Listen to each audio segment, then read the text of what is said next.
Hello everybody, welcome to my channel How to Solve Physics. My name is Praveen Gupta.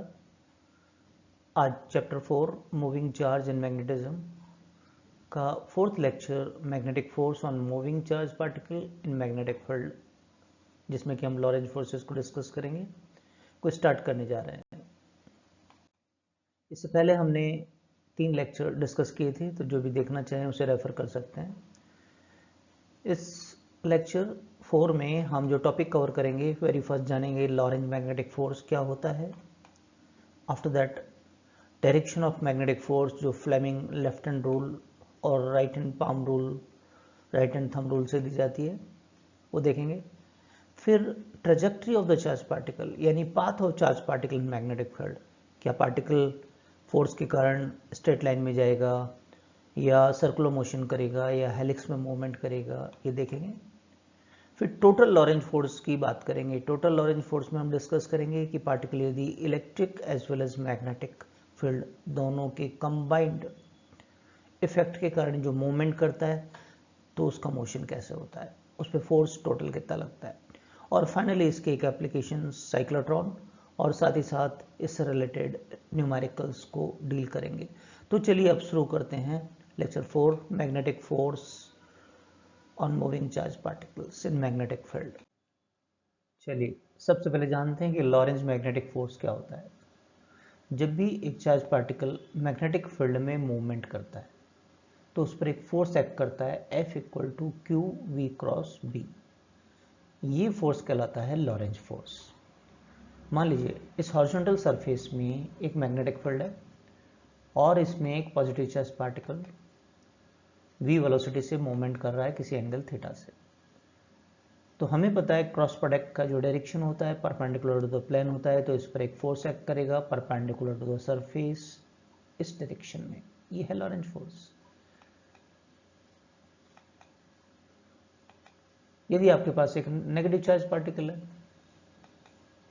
और v velocity से b के साथ theta angle पर movement कर रहा है, तो बस डायरेक्शन क्या हो जाएगी, ये क्रॉस प्रोडक्ट की यहाँ माइनस क्यू किया तो इससे अपोजिट डायरेक्शन में फोर्स डाउनवर्ड एक्ट करेगा और कुछ नहीं, लेकिन फोर्स की वैल्यू होगी। This is a Lorentz force.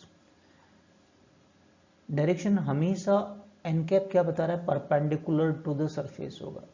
Theta angle किसके इसके बीच का, वी और बी का, और एन कैप का मतलब परपेंडिकुलर टू द सरफेस, इस हॉरिजॉन्टल सरफेस के परपेंडिकुलर। पॉजिटिव पर अपवर्ड है और माइनस पर डाउनवर्ड है ना।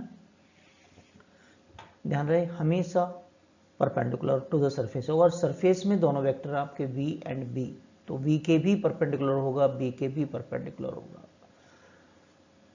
तो एक इंटरेस्टिंग बात है कि फोर्स जिस डायरेक्शन में होगा, एक्सेलरेशन भी उसी डायरेक्शन में होगा। न्यूटन सेकंड लॉ से F इक्वल टू ma, तो a का डायरेक्शन F के डायरेक्शन में होगा, तो a हमेशा वेलोसिटी वेक्टर के परपेंडिकुलर होगा, वेलोसिटी वेक्टर के परपेंडिकुलर होगा। तो a का यदि v की डायरेक्शन में कंपोनेंट लें, a cos 90 जीरो हो गया, तो इस वेलोसिटी की डायरेक्शन में कोई एक्सेलरेशन नहीं होगा। इंटरेस्टिंग। तो एक इंपॉर्टेंट बात है, during the motion of the charge particle speed as well as the kinetic energy particle always remain constant. Speed change नहीं होगी इसकी पार्टिकल की, क्योंकि एक्सेलरेशन नहीं होगा इस डायरेक्शन में, इसकी मोशन के डायरेक्शन में। एक्सेलरेशन की value along the direction of velocity vector कितना होगा, हमेशा zero. It is important for this chapter. Clear. Force act करेगा लेकिन स्पीड चेंज नहीं कर पाएगा। हमने देखा Lorentz force moving charge particle पे लगता है क्यू वी क्रॉस पी, जिसकी डायरेक्शन होती है perpendicular to the surface. Fine. अब कुछ डिफरेंट सिचुएशन को एज एन एग्जांपल ले लेते हैं। मान लीजिए चार्ज पार्टिकल रेस्ट में हो, मूव ही नहीं कर रहा, तो v कितना हो गया, जीरो। v कितना होगा, जीरो होगा, तो फोर्स की वैल्यू कितनी हो जाएगी, zero. What does carry the meaning कि स्टेशनरी चार्ज पार्टिकल पर मैग्नेटिक फील्ड में कोई फोर्स नहीं लगेगा। जबकि याद करो, स्टेशनरी चार्ज पार्टिकल पर इलेक्ट्रिक फील्ड के अंदर फोर्स लगता था, क्यों, वो वेलोसिटी पर डिपेंडेंट नहीं था। दूसरी बात, थीटा यदि जीरो या 180 डिग्री हो, थीटा की वैल्यू जीरो हो या 180, तो हमें पता है साइन थीटा की वैल्यू जीरो हो जाती है। यानी पार्टिकल पैरेलल चल रहा है या एंटी पैरेलल चल रहा है मैग्नेटिक फील्ड के, तो अभी फोर्स की वैल्यू कितना होगा, जीरो। उस केस में भी फोर्स कुछ नहीं लगना है चार्ज पार्टिकल। लेकिन थीटा अगर 90 डिग्री है तो हमें पता है साइन 90 की वैल्यू मैक्सिमम होती है, तो उस केस में फोर्स की वैल्यू क्या होगी, मैक्सिमम। कितना होगा, क्यू वी बी। फाइन। इनका इफेक्ट आगे देखेंगे हम, trajectory of the path of the charge particle. Trajectory मतलब कि इनकी वजह से पार्टिकल का मूवमेंट कैसा होगा, क्या वो स्ट्रेट लाइन में मूवमेंट करते रहेंगे, क्या सर्कल में मूव करेंगे और क्यों करेंगे। फाइन। अब डायरेक्शन फाइंड करते हैं। फंडामेंटल लॉ है Fleming's left hand rule. Fleming left hand rule क्या कहता है कि आप अपने लेफ्ट हैंड की ये तीनों फिंगर्स, दोनों ही फिंगर्स और थंब को स्ट्रेच कीजिए एक दूसरे के म्यूचुअली परपेंडिकुलर डायरेक्शन में। ये मिडिल फिंगर आपका इलेक्ट्रिक चार्ज की वेलोसिटी यानी मोशन को दिखाएगा, ये मैग्नेटिक फील्ड की डायरेक्शन में होगा, तो ये थंब आपको फोर्स का डायरेक्शन देगा। आप खुद लेफ्ट हैंड को स्ट्रेच करके देखो जरा, दोबारा से रिवाइज कर लें। If the central finger, forefinger and the thumb stretch mutually perpendicular, सबसे पहले तीनों को परपेंडिकुलरली स्ट्रेच कीजिए, तीनों को परपेंडिकुलरली स्ट्रेच कीजिए लाइक दिस।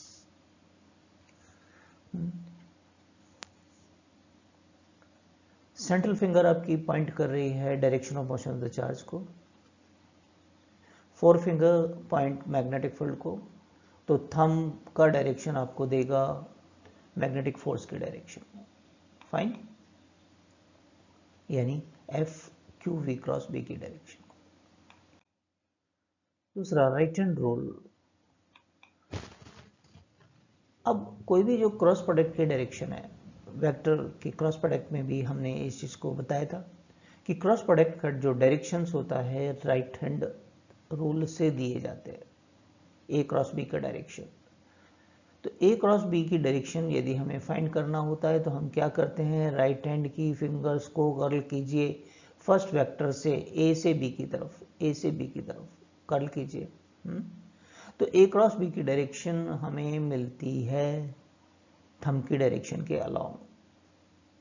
हमारे केस में ए फर्स्ट वेक्टर वी है आपका, दूसरा वेक्टर बी है, तो वी क्रॉस बी की डायरेक्शन में, वी क्रॉस बी की डायरेक्शन क्या होगी, ये थंब की डायरेक्शन में, यानी इस डायरेक्शन में। तो पूरी फिजिक्स में कहीं भी क्रॉस प्रोडक्ट की डायरेक्शन निकालनी है तो राइट हैंड रूल भी हम काम में ले सकते हैं। इसमें फिंगर्स को कर्ल करते हैं फर्स्ट वेक्टर से सेकंड वेक्टर की तरफ, बी से बी की तरफ, तो ये थंब हमें डायरेक्शन देता है एफ की। आप खुद कर्ल करके देखेंगे लाइक दिस, ऐसे। ओके, तो आप कोई सा भी रूल लगा सकते हैं। अब देख लेते हैं फोर्स की वजह से ट्रेजेक्ट्री क्या होती है। ट्रेजेक्ट्री मतलब पाथ। स्टार्टिंग करते हैं, स्ट्रेट लाइन पाथ कब होता है, यदि थीटा की वैल्यू 0 हो या 180 डिग्री हो। थीटा 0 हो या 180, तो साइन थीटा कितना हो गया, 0, यानी पार्टिकल पैरेलल चल रहा है या एंटी पैरेलल चल रहा है। उस केस में फोर्स की वैल्यू कितनी हो जाएगी, 0। फोर्स 0 लग रहा है तो particle will continue on moving in its initial direction of motion, जिधर चल रहा था उधर ही चलता रहेगा। देखिए इसको, मान लीजिए charge parallel to the magnetic field चल रहा था, मान लीजिए मैग्नेटिक फील्ड है और एक चार्ज पार्टिकल हमारे पास है, इस डायरेक्शन में जा रहा है, तो इसी डायरेक्शन में चलता हुआ चला जाएगा। ऐसे केस में क्या है, थीटा कितना है, 0, फोर्स की वैल्यू होगी 0, पार्टिकल पे कोई फोर्स नहीं लग रहा, तो पार्टिकल इसी लाइन को फॉलो करेगा। पार्टिकल की ट्रेजेक्टरी क्या होगी, straight line. Fine. Second situation में राइज कि अगर वो anti parallel to the magnetic field, मतलब मैग्नेटिक फील्ड तो आपका इस डायरेक्शन में है और चार्ज पार्टिकल आपका अपोजिट डायरेक्शन में जा रहा है, ऐसे, तो ऐसे केस में थीटा कितना हो गया, 180, साइन 180 भी कितना होता है, 0, फोर्स कितना हो गया, 0, तो पार्टिकल पे फिर कोई फोर्स नहीं लग रहा है, तो पार्टिकल फिर अपने ही डायरेक्शन में चलता हुआ चला जाएगा सीधा सीधा। पार्टिकल ट्रेजेक्टरी फिर से पाथ कैसा होगा, straight line. Clear. Second situation को डील करते हैं कि सर्कुलर पाथ कब पार्टिकल फॉलो करता है। मान लीजिए थीटा 90 है, 90 का मतलब किस किस के बीच का, वेलोसिटी वेक्टर और मैग्नेटिक फील्ड के बीच का। तो उस केस में थीटा 90 है तो साइन 90 हो गया 1, तो फोर्स का जो मैग्नीट्यूड है मैक्सिमम हो जाएगा क्यू वी बी। क्यों, sin 90 की वैल्यू मैक्सिमम होती है, तो मैक्सिमम फोर्स एक्ट करेगा। ऐसे केस में ये जो फोर्स का डायरेक्शन होता है हमें पता है v और b दोनों के परपेंडिकुलर होता है, वेलोसिटी वेक्टर के परपेंडिकुलर होता है। अगर ये नेसेसरी सेंट्रीपिटल फोर्स दे दे, परपेंडिकुलर तो है ही वेलोसिटी के, तो अनडाउटली पार्टिकल सर्कुलर पाथ को फॉलो करेगा, है ना। तो उस केस में ट्रेजेक्ट्री ऑफ द पार्टिकल क्या होगा, सर्किल। कैसे, स्टेप बाय स्टेप देखते हैं। मान लीजिए मैग्नेटिक फील्ड है, क्रॉस बता रहा है स्क्रीन के परपेंडिकुलर है, आपके पास एक चार्ज पार्टिकल, ये वेलोसिटी वेक्टर, तो आप देखिए क्रॉस यानी स्क्रीन के परपेंडिकुलर और वेलोसिटी वेक्टर एक दूसरे के साथ 90 डिग्री बना रहे हैं, 90 डिग्री बना रहे हैं। तो अब आप लेफ्ट हैंड रूल लगाइए, वेलोसिटी वेक्टर को सेंट्रल फिंगर, फोर फिंगर को मैग्नेटिक फील्ड की डायरेक्शन में इनवर्ड, ये आपका सेंट्रल फिंगर और फोर फिंगर इसकी तरफ रखिए। देखिए थंब ऊपर की तरफ इंडिकेट कर रहा है, आप खुद करके देखें लेफ्ट हैंड को। तो क्या फोर्स का डायरेक्शन ये आ रहा है, फोर्स इधर पुल करने की कोशिश करेगा, तो इस वेलोसिटी हमेशा टेंजेंशियल होती है पाथ के, तो पार्टिकल ऐसे सर्कुलरली मूव करना चाहेगा, ऐसे पार्टिकल का मोशन इस तरीके से होगा सर्किल की तरह से, राइट। मान लीजिए पार्टिकल कहीं और गया, यहाँ आ गया, वेलोसिटी वेक्टर का डायरेक्शन ये है, आप दोबारा चेक करो, वेलोसिटी वेक्टर की डायरेक्शन में सेंट्रल फिंगर को रखो, फोर फिंगर को रखो इस क्रॉस की तरफ, और देखो फोर्स का डायरेक्शन सेंटर की तरफ आ रहा है कि नहीं आ रहा, राइट। तो ऐसे डिफरेंट पॉइंट पर आप चेक करें तो पार्टिकल कैसे किस पाथ में मूवमेंट करेगा, सर्किल में।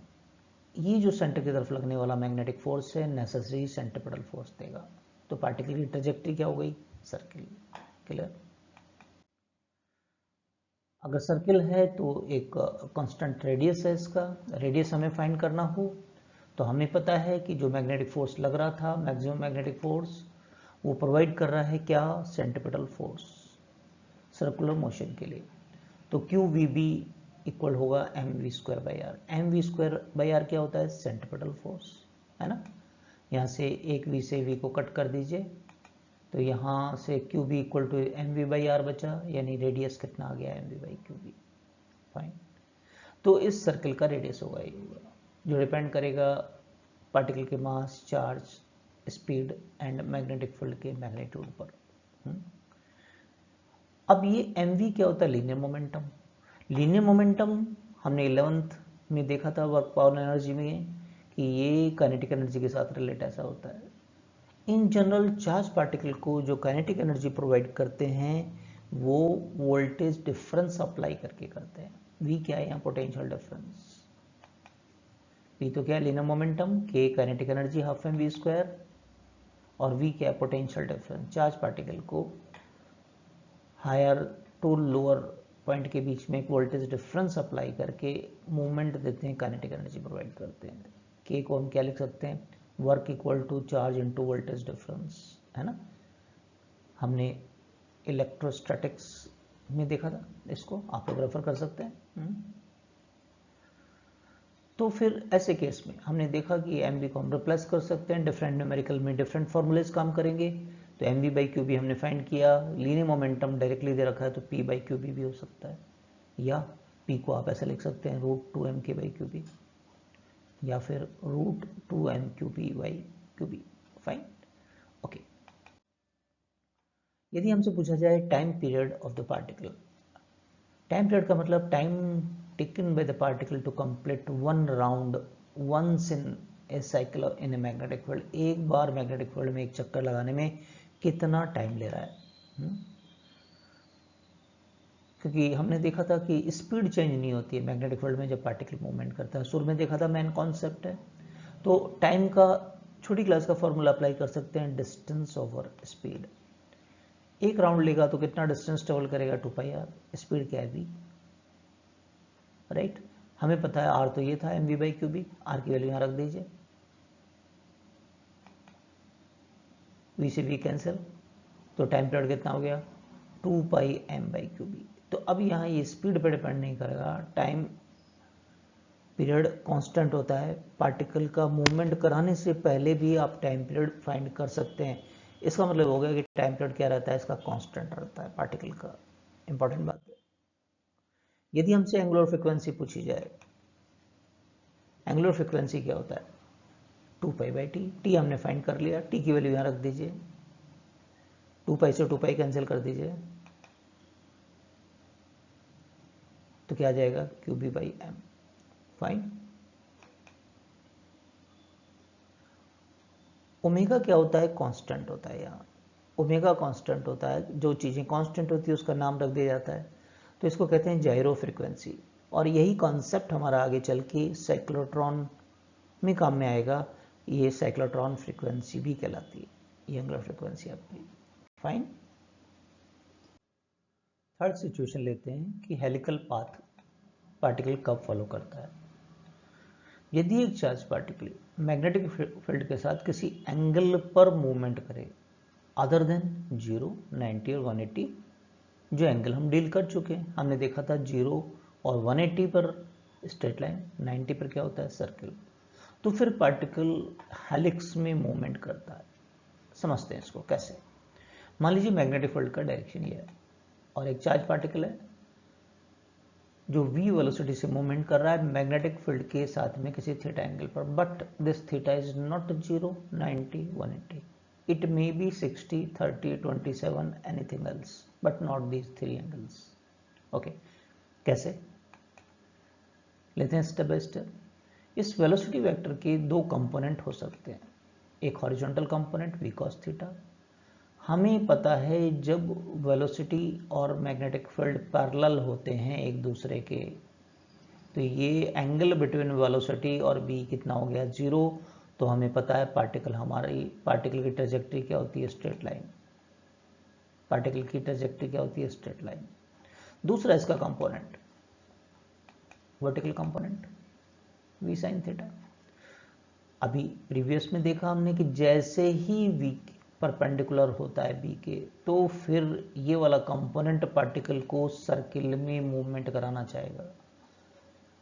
क्या देखा हमने? हॉरिजॉन्टल कंपोनेंट तो स्ट्रेट लाइन में मूवमेंट कराना चाहेगा, वर्टिकल कंपोनेंट इस वेलोसिटी वेक्टर का सर्किल में, दोनों मिलकर एक कंबाइंड ट्रेजेक्ट्री देंगे, उसको हम क्या कहते हैं? हेलिक्स। अब इसको इलस्ट्रेट करते हैं कि ये होता कैसे है। ये है मैग्नेटिक फील्ड का डायरेक्शन, ये चार्ज पार्टिकल v वेलोसिटी से मूवमेंट कर रहा है। फाइन। एंगल है थीटा आपका। ओके, मान लीजिए एक्स एक्सिस आपका, ये वाई एक्सिस और ये जेड एक्सिस है। फाइन।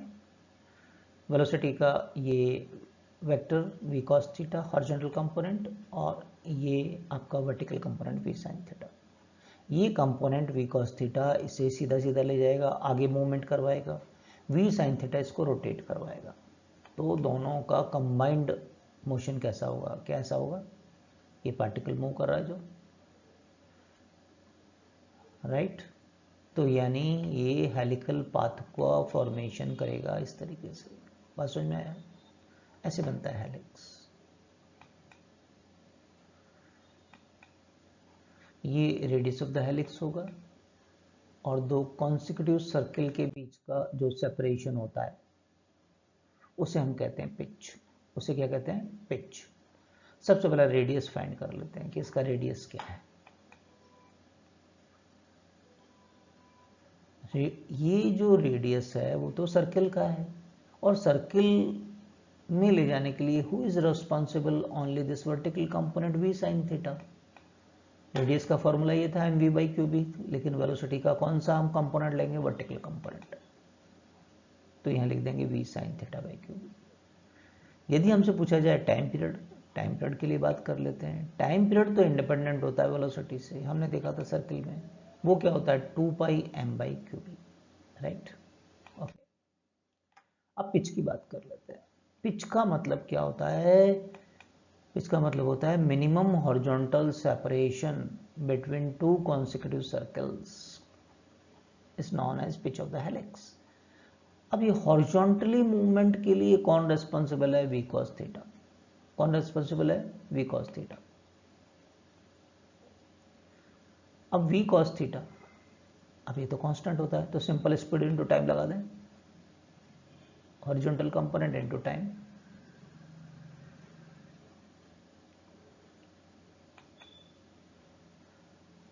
टाइम क्या था? 2πm/qb। तो पिच ऑफ द हेलिक्स हमारे पास क्या आ गया, 2 pi mv cos theta by Q B. Clear. अब इस पर कुछ क्वेश्चंस देख लेते हैं अपन कि किस तरह क्वेश्चंस बनते हैं। वेरी फर्स्ट क्वेश्चन स्क्रीन पर आपके सामने, find ratio of radii of proton, neutron and alpha particle moving perpendicular to the uniform magnetic field. अब ये पार्टिकल्स होते कैसे हैं? प्रोटॉन के बारे में हम जानते हैं। न्यूट्रॉन बेसिकली ड्यूटेरियम होता है, हाइड्रोजन का आइसोटॉप, हैवी हाइड्रोजन भी कहते हैं। इसमें एक प्रोटॉन और एक न्यूट्रॉन होते हैं न्यूक्लियस के अंदर, एक प्रोटॉन और एक न्यूट्रॉन।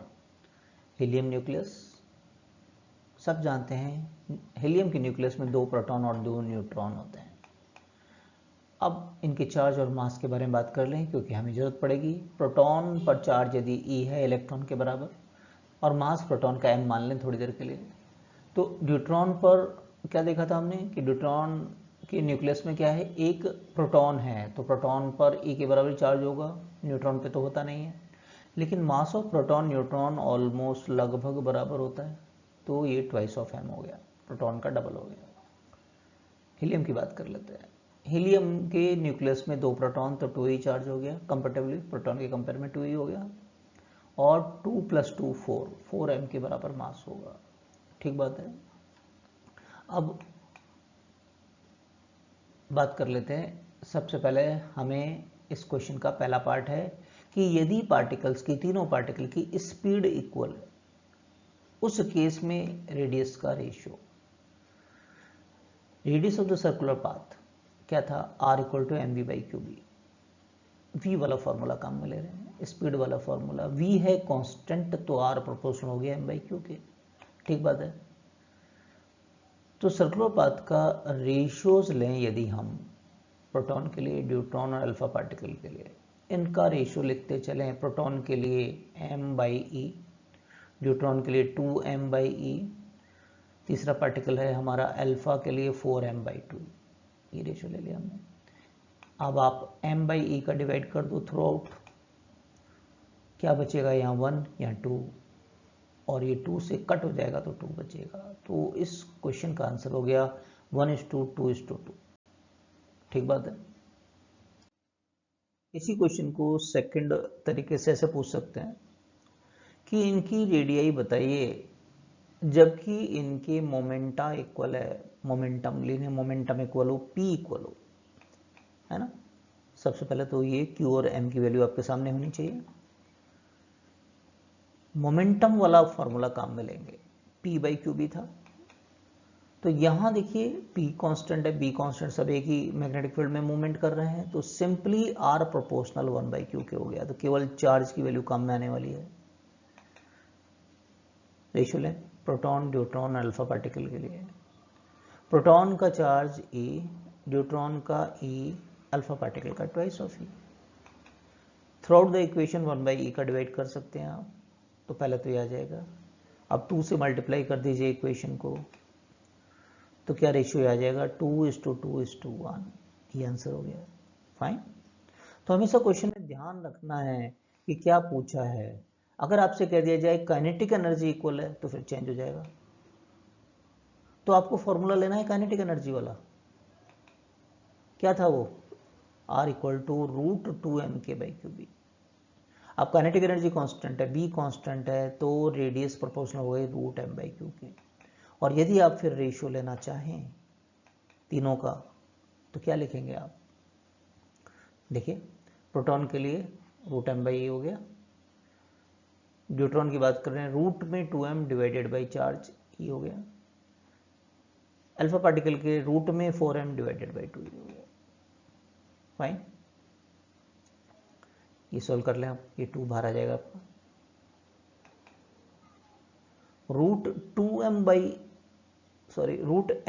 का आप डिवाइड कर सकते हैं, देखो कट हो जाएगा सभी में, तो फिर आपके पास क्या बचने वाला है, ये 2 से 2 कट हो जाएगा, तो ये तो 1 बन गया आपका, तो 1:√2:1 इज द आंसर। क्लियर।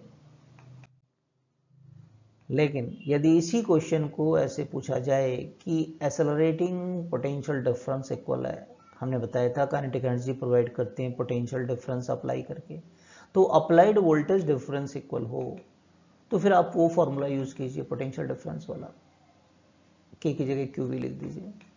तो ऐसे केस में ध्यान देने वाली बात है, देखिए ये रूट में ऊपर क्यू है नीचे क्यू, तो रूट क्यू नीचे आ जाएगा, तो आर प्रोपोर्शनल होगा रूट में एम बाई क्यू के। तो रेशियो ऑफ रेडियस लें आप, रेडियाई का रेशियो लें आप, तो सबसे पहले प्रोटॉन के लिए लिखें रूट एम बाई ई, फिर आप न्यूट्रॉन के लिखें root two M by E, फिर अल्फा पार्टिकल के लिए root four M by E. ठीक बात है। रूट एम बाई ई का डिवाइड कर लीजिए through out the equation, E cut होके 2 हो जाएगा, तो 1:√2:√2 आ जाएगा। क्या चेक करो आएगा कि नहीं आएगा? क्लियर है? नेक्स्ट क्वेश्चन लेते हैं। एक पार्टिकल है जिस पर चार्ज 2 कूलम, मास है 200 ग्राम, यूनिफॉर्म मैग्नेटिक फील्ड 4 टेस्ला में एंटर करता है एंगल 30 डिग्री पर, स्पीड है 10 मीटर पर सेकेंड। सबसे पहले हमसे पाथ ऑफ द पार्टिकल पूछा जा रहा है।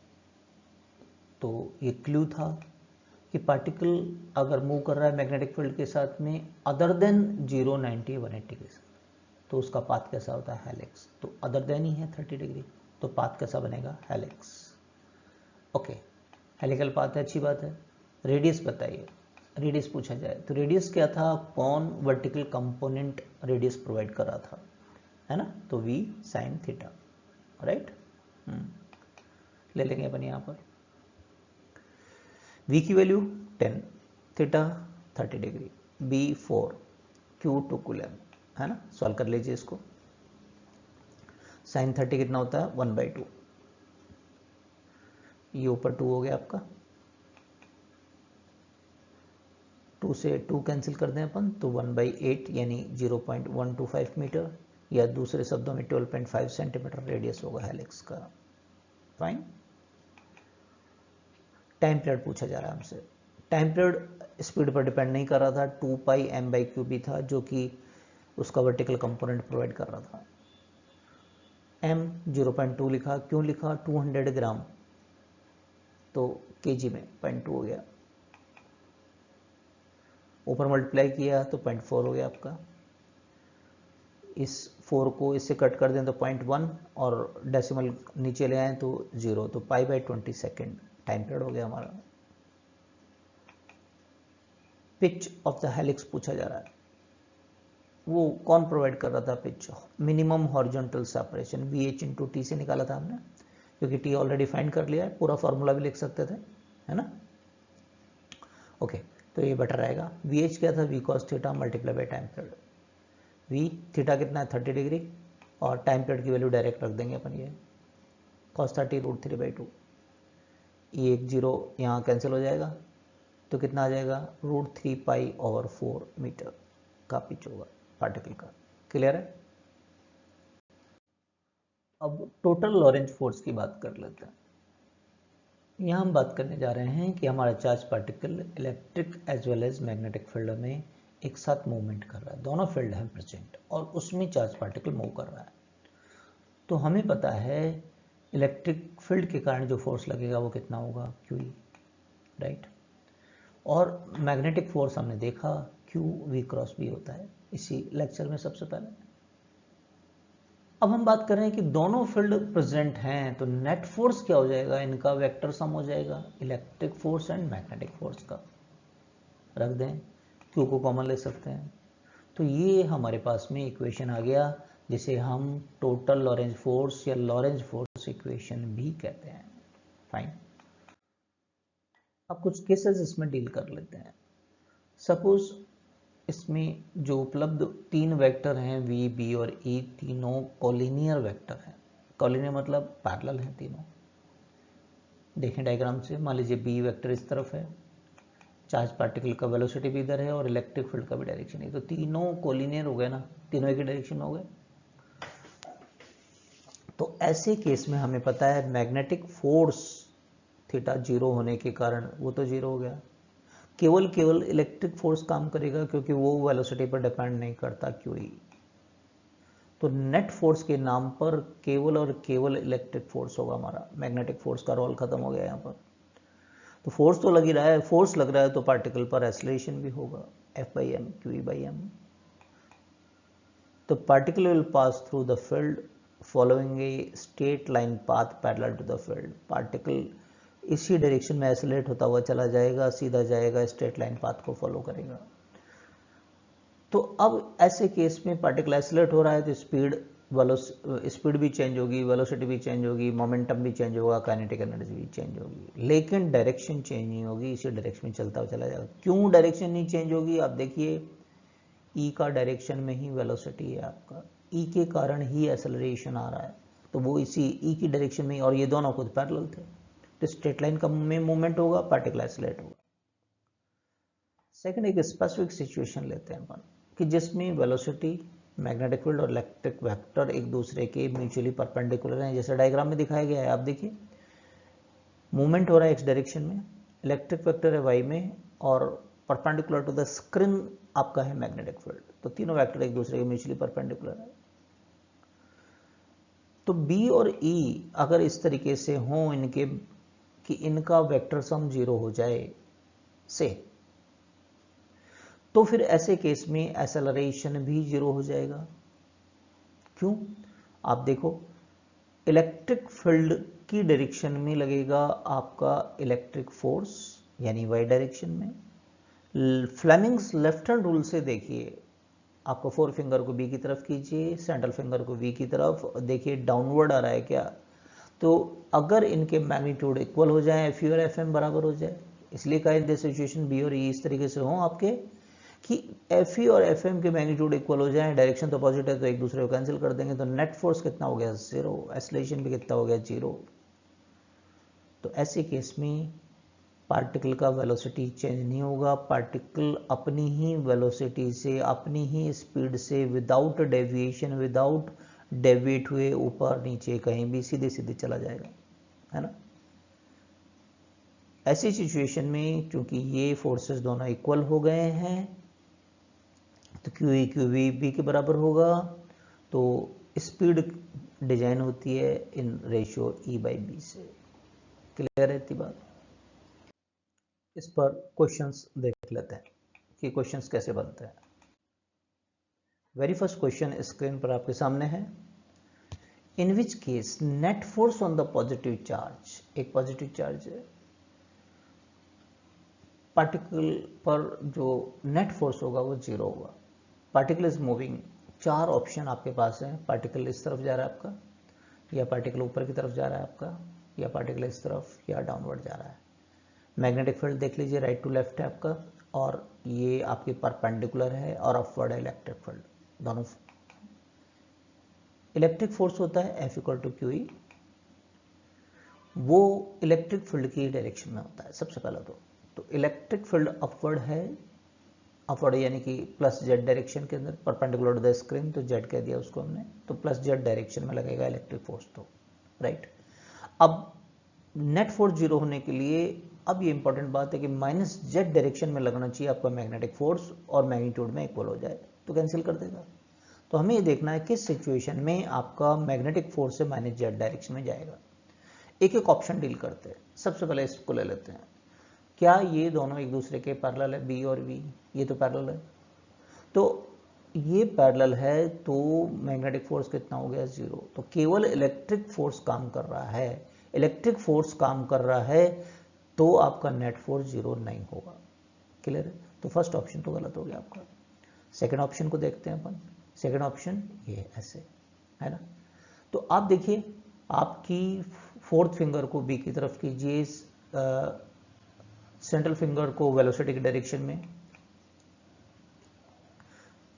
तो आपका जो मैग्नेटिक फोर्स काम कर रहा है वो तो प्लस जेड में आ गया, अपवर्ड हो गया, ध्यान दीजिए, वो जो कि इलेक्ट्रिक फोर्स की डायरेक्शन में आ गया। सेकंड वाले केस में आपकी V ऊपर की तरफ है, आपका B इस तरफ है आपका, राइट।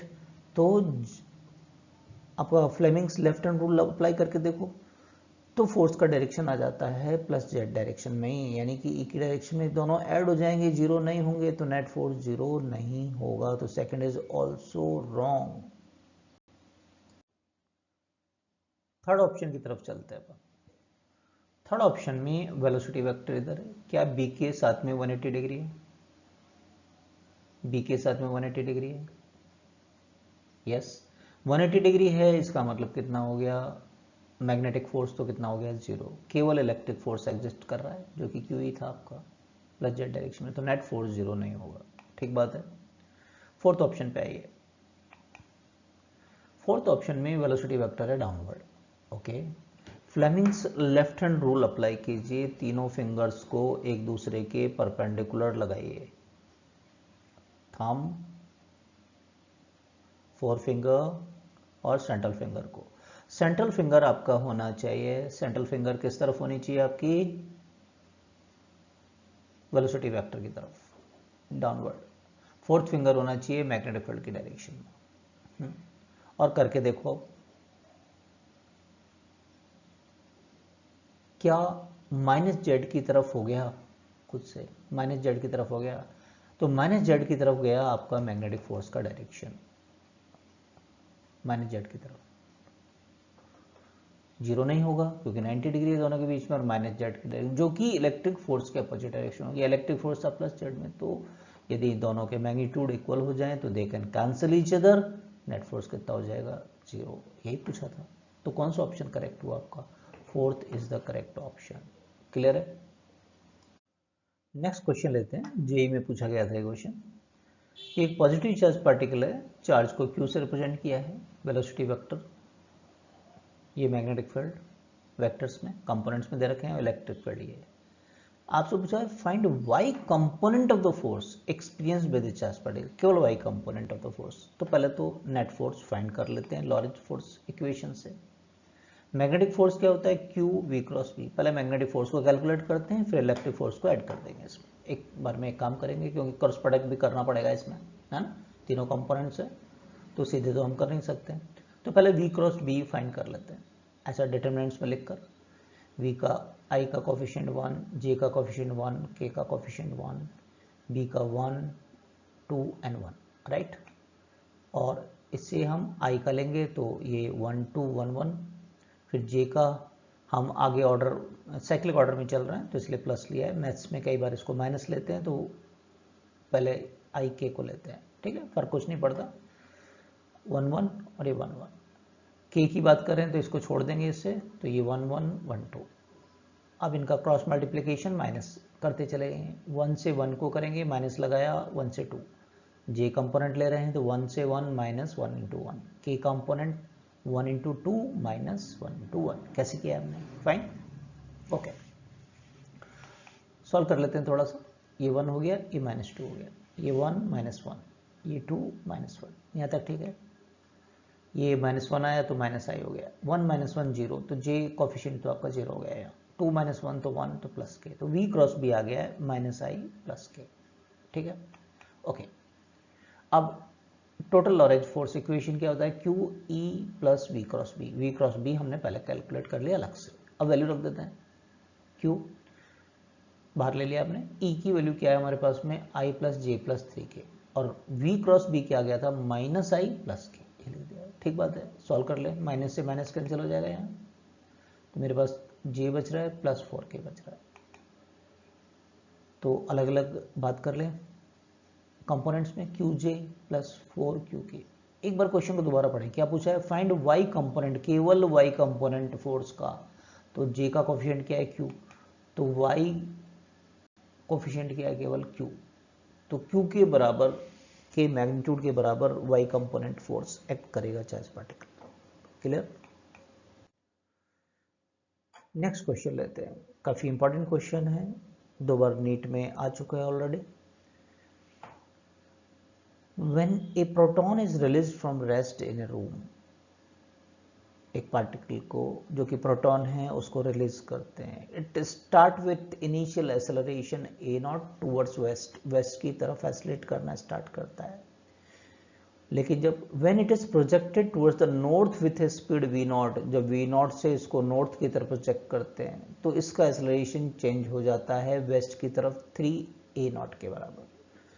तो इस रूम में ई और बी के बारे में बताना है, मैग्नीट्यूड भी बताना है, डायरेक्शन भी बताना है। बड़ा अच्छा क्वेश्चन है, स्टेप बाय स्टेप लेते हैं।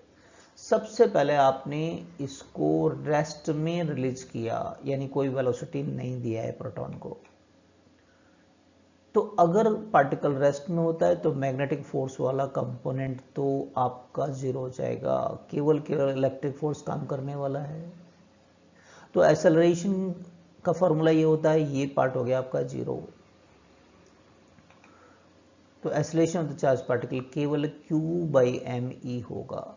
ठीक बात है।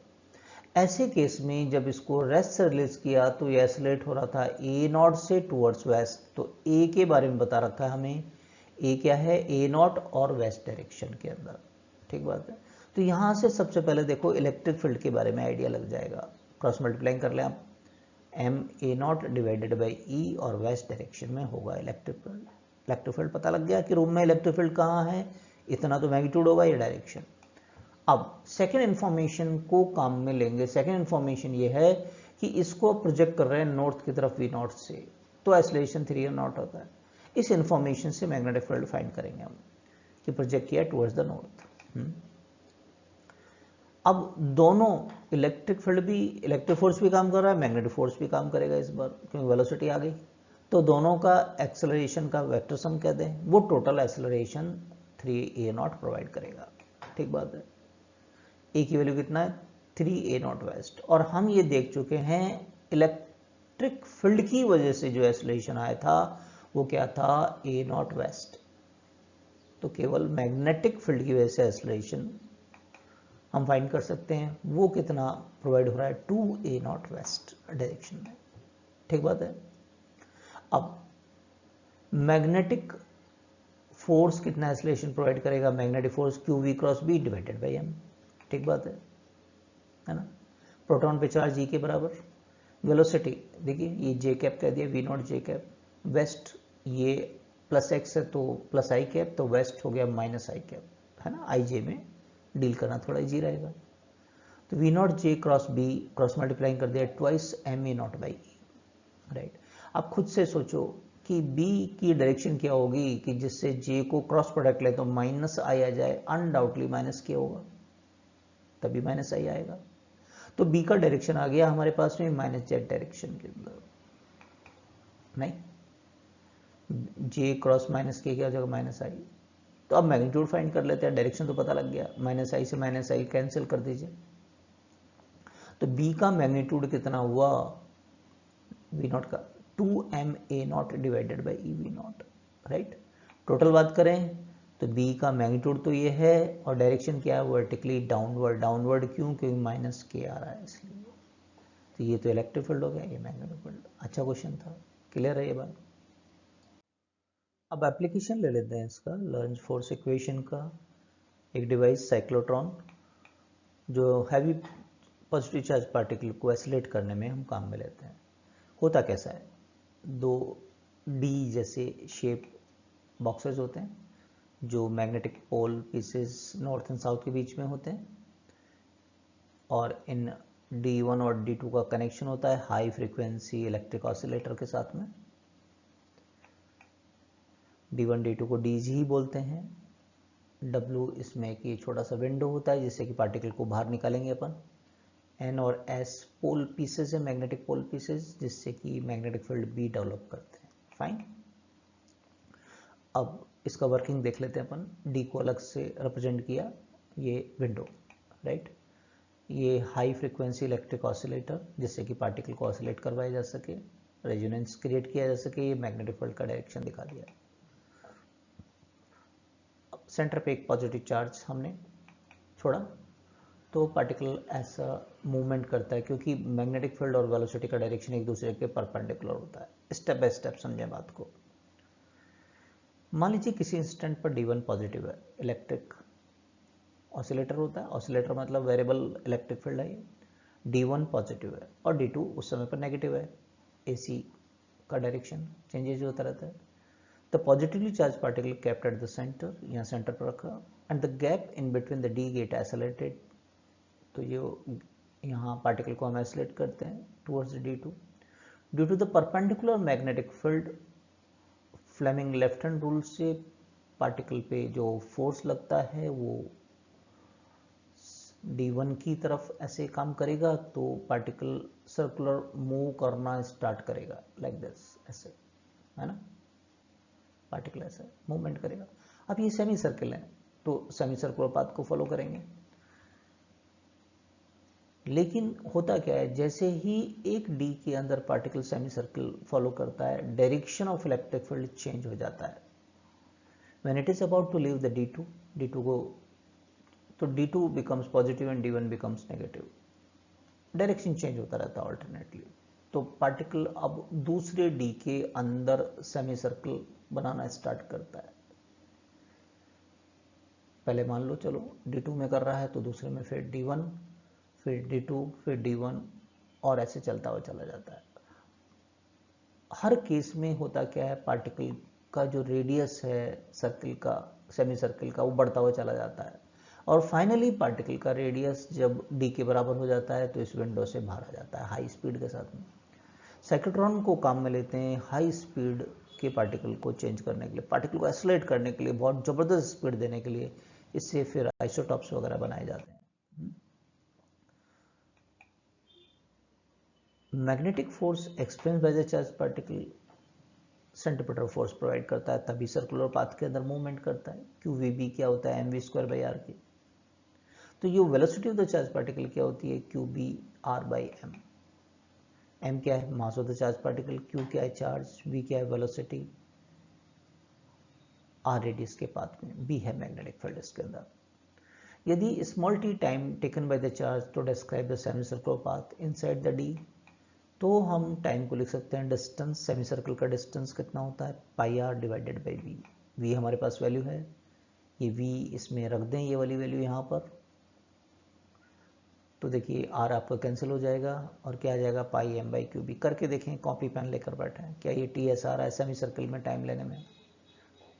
Time taken inside the d depend only on the magnetic field और m/q के रेशियो पे, स्पीड पर डिपेंड नहीं करता, जैसा हमने सर्कल में भी देखा था। अब जो हाई फ्रिक्वेंसी ऑसिलेटर लगाया है, मान लीजिए उसका टाइम पीरियड t है, t के बाद चेंज होता है, हम रेजोनेंस क्रिएट करना चाहते हैं, तो t, एक साइकिल पूरा होने में टाइम t लग रहा है, तो ये 2t के बराबर होना चाहिए पूरा एक साइकिल, क्योंकि तो हाफ साइकिल था स्मॉल t, तो 2 से मल्टीप्लाई कर दें तो टाइम पीरियड ऑफ ऑसिलेटर कितना आ गया, 2πm/qb। इससे हम फ्रीक्वेंसी फाइंड कर लेंगे कि फ्रीक्वेंसी क्या डिजाइन करें साइक्लोट्रॉन। फ्रीक्वेंसी कहलाएगी बाद में वो हाई फ्रीक्वेंसी ऑसिलेटर की। f क्या होता है, 1/t, तो इसका उल्टा कर दें, फ्रीक्वेंसी क्या होगी, qb/2πm। पार्टिकल को कितना मैक्सिमम एनर्जी प्रोवाइड कर सकते हैं, पार्टिकल तब तक बाहर नहीं आता है जब तक कि पार्टिकल का रेडियस d की रेडियस के बराबर नहीं हो जाए। हमें पता है काइनेटिक एनर्जी क्या होती है, हाफ mv², v हमने फाइंड किया था, qbr/m, स्क्वायर कर दें, सॉल्व करें, करके देखो, एक m कैंसिल हो जाएगा, ये आ जाएगा। अब ये काइनेटिक एनर्जी को बढ़ाना है, तो बढ़ क्या रहा है, इसमें रेडियस बढ़ रहा है, तो रेडियस मैक्सिमम कितना हो सकता है, जब तक कि d की रेडियस के बराबर नहीं हो जाए। तो maximum kinetic energy provided to the particle is q²b²r²/2m। इतना साइक्लोट्रॉन में मैक्सिमम काइनेटिक एनर्जी आ जाता है। Fine. Limitations of cyclotron, cyclotron की अपनी कुछ लिमिटेशंस होती हैं। सबसे पहले तो टाइम पीरियड या फ्रीक्वेंसी, किसी की बात करें, दोनों के दोनों m पर डिपेंड करते हैं, और m इस पार्टिकल का कांस्टेंट नहीं रहता है, वो वेलोसिटी डिपेंडेंट होता है आइंस्टाइन रिलेटिविटी प्रिंसिपल से। m = m0 square root of 1 - v²। जब v बहुत ज़्यादा बढ़ जाता है तो m भी चेंज होता है, और वेलोसिटी, इलेक्ट्रॉन जैसे पार्टिकल, लाइट पार्टिकल की वेलोसिटी 10⁻⁶, यानी वेलोसिटी ऑफ लाइट के आसपास होते हैं वो। तो m चेंज होने पर इनके टाइम पीरियड और फ्रीक्वेंसी दोनों के दोनों चेंज होते हैं, कांस्टेंट नहीं रहते हैं, तो सिंक्रोनाइज नहीं हो पाता है हाई फ्रीक्वेंसी ऑसिलेटर के साथ में।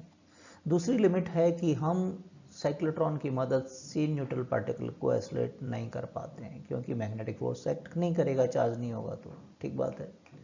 तीसरी इलेक्ट्रॉन जैसे लाइट पार्टिकल को भी हम एस्लेट नहीं कर पाते हैं, ज़्यादा स्पीड नहीं दे पाते हैं, क्योंकि इलेक्ट्रॉन तेजी से स्पीड गेन करता है, लाइट पार्टिकल होता है, और फटाफट से आउट ऑफ फेज हो जाता है, सिंक्रोनाइज नहीं हो पाता है हाई फ्रिक्वेंसी ऑसिलेटर के साथ, और फटाफट डी से बाहर निकल जाता है, डी से बाहर निकल जाता है। फाइन, तो ये लिमिटेशंस थी कुछ साइक्लोट्रॉन की। नेक्स्ट लेक्चर हम लेंगे इसमें magnetic force on current carrying conductor से रिलेटेड। इसमें जो टॉपिक कवर करेंगे, सबसे पहले तो कंडक्टर पर मैग्नेटिक फोर्स कैसे एक्ट करता है, लॉरेंज फोर्स की ही मदद ली जाएगी। फिर हम दो पैरेलल करंट कैरिंग कंडक्टर के बीच में फोर्सेस को कैलकुलेट करेंगे। बाद में करंट लूप बनाएंगे और उस पर टॉर्क कैसे एक्ट कर रहा है। देन उससे डिजाइन करेंगे मूविंग कॉइल गैलोमीटर को, और फिर conversion of galvanometer into ammeter and voltmeter को देखेंगे। तो जो फर्स्ट टाइम आए हैं वो सब्सक्राइब कीजिए,